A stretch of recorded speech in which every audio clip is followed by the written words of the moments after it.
Most operators chasing state-funded sober living homes go after the money before they have a compliant operating model.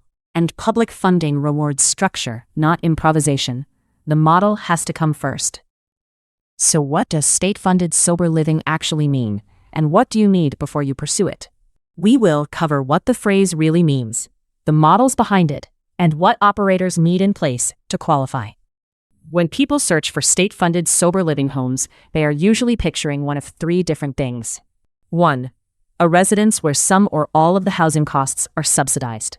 2. A sober living operator that receives public funding through grants or contracts. 3. A state referral pathway into certified recovery housing. These are not the same model, and the structures vary a lot by state. State support usually shows up as a mix of funding streams, not a check that covers every bed. Grants to nonprofit operators, and contracts with regional behavioral health entities. Opioid response and recovery support funds, plus voucher or scholarship programs. Referrals into certified residences, and Medicaid-covered services delivered around the housing. State-funded often means the state helps support the program, not that every bed is fully paid. Funders want a residence that is safe, documented, and sustainable. That is where your operating system matters. Behave Health is designed to support recovery residence operations, with bed, resident, and occupancy workflows in one place. It is designed to support the intake, occupancy, and reporting duties funders expect, so the operating picture is ready when you apply. Before seeking grants or contracts, operators should be ready to show 6 things. Miss them, and that usually creates problems later.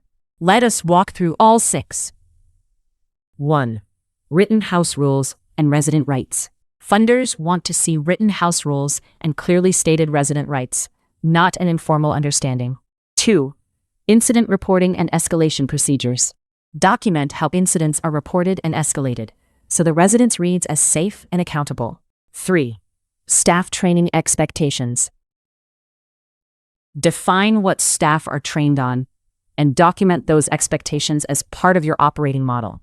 4. Bed availability and occupancy tracking. Funders want confidence you can track bed availability and handle occupancy swings without losing the thread. 5. Financial controls and fee policies. Show financial controls and a clear fee policy, since residents may still pay a portion of the cost. 6. A clear separation between housing and any licensed treatment services. Keep a clear line between the housing program and any licensed treatment services you provide.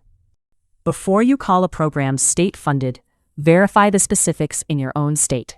Which agency administers the funding, and whether it supports housing, services, or both. Whether certification is required, and whether referrals depend on NARR alignment or another state standard. Whether residents still pay a portion, and whether the operator must be nonprofit, licensed, or contracted. Stop chasing funding before your operating model is ready. Build a residence funders can trust. See the bed, resident, and reporting workflows that keep a residence funding ready. Book a demo at behavehealth.com.